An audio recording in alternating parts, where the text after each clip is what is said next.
comenzar la última columna de nuestro queridísimo profe Diego Barovero, ya con ustedes. Hace 40 años la Argentina daba un paso fundamental en el proceso de consolidación definitiva de sus instituciones constitucionales, reconstruidas en 1983. La Cámara Federal de Apelaciones de la Capital Federal, en lo criminal y correccional, dictaba sentencia en el ejemplar Juicio a las Juntas, seguido a aquellos que eran los máximos responsables de la conducción del Estado durante la dictadura cívico-militar llamada Proceso de Reorganización Nacional, y por ende también autores responsables de la comisión de delitos aberrantes contra la dignidad y la vida de las personas secuestradas fuera de todo marco jurídico legal mientras duró su todopoderoso dominio en el territorio nacional. Ello fue posible gracias a la determinación firme del presidente Raúl Alfonsín, que ya en la campaña para los comicios del 30 de octubre de 1983 había comprometido su palabra en el caso de triunfar en la búsqueda de la verdad y la justicia para las miles de víctimas de la represión atroz e ilegal que se había desplegado sobre la sociedad argentina en su conjunto. No había una demanda social colectiva en torno a dicha circunstancia. Fue ante todo un compromiso ético propio del presidente electo, al impulsar a esa todavía joven, naciente República Democrática y sus bases fundantes en un principio moral que implicaba, ante todo, la necesidad de revisar el pasado y en un marco de absoluta transparencia y legalidad desarrollar una acción reparadora del Estado bajo los principios del debido proceso.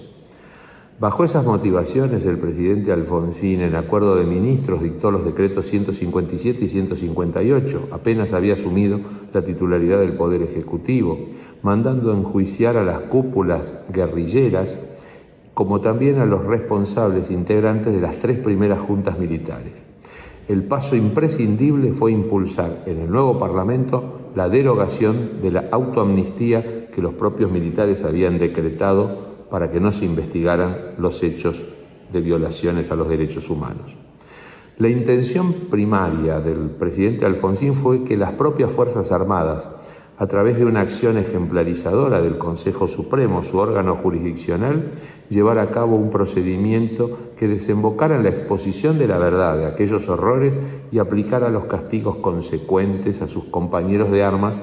que habían deshonrado su uniforme y su juramento. No fue así,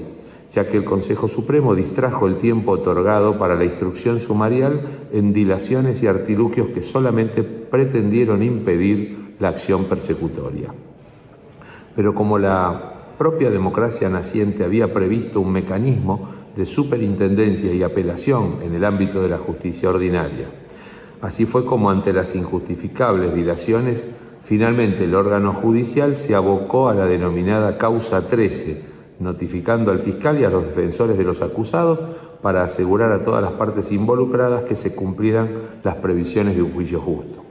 La acción se desarrolló entre abril y diciembre de 1985 en un procedimiento inédito y ejemplar hasta entonces no solamente en la República Argentina, sino en el mundo en general. Un sistema democrático que sin ninguna clase de negociación ni concesión previa a los dictadores sentaba las bases de su refundación sobre la verdad y la justicia.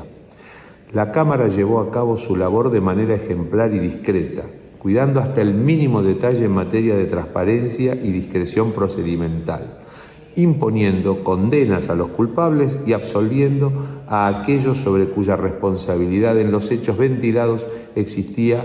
margen de duda razonable. Fueron 33 semanas de audiencias, escuchando testimonios por momentos desgarradores, evaluando material probatorio reunido diligentemente por los eficaces fiscales Julio César Estracera y Luis Moreno Campo, sobre la base de la documental acopiada durante la vigencia de la labor de la Comisión Nacional de la Desaparición de Personas, CONADEP, único ejemplo mundial de una comisión de la verdad extrapoder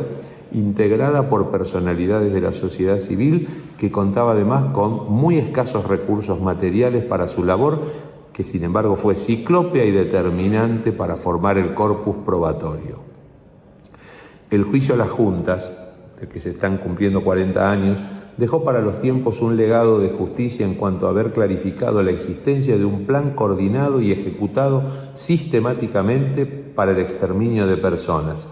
lo cual desmontó para siempre el argumento de los hechos aislados, de los autores autónomos y descontrolados, a pesar que aún hoy campea cierto negacionismo que pretende falsear los hechos. Muchos de aquellos héroes que hicieron realidad el magno postulado del preámbulo de la Constitución, afianzar la justicia, aún viven, son reconocidos públicamente por la nación en su conjunto, sus instituciones de gobierno, las corporaciones académicas y profesionales del derecho y la opinión pública en general. Conviene mencionarlos por sus nombres propios, porque no sin riesgo para su propia vida y su integridad pusieron el cuerpo y su destreza intelectual en un episodio fundante de nuestra naciente democracia. León Carlos Arlañán, Andrés D'Alessio, Ricardo Gil Lavedra, Jorge Edwin Torlasco, Guillermo Ledesma, Jorge Valerga Daus, bien vale honrarlos con los versos de otro inolvidable, Jorge Luis Borges. Siempre el coraje es mejor, la esperanza nunca es vana. Vaya pues este homenaje a los jueces que hicieron posible el juicio a las juntas militares que nos trajeron la justicia para siempre en la naciente democracia argentina.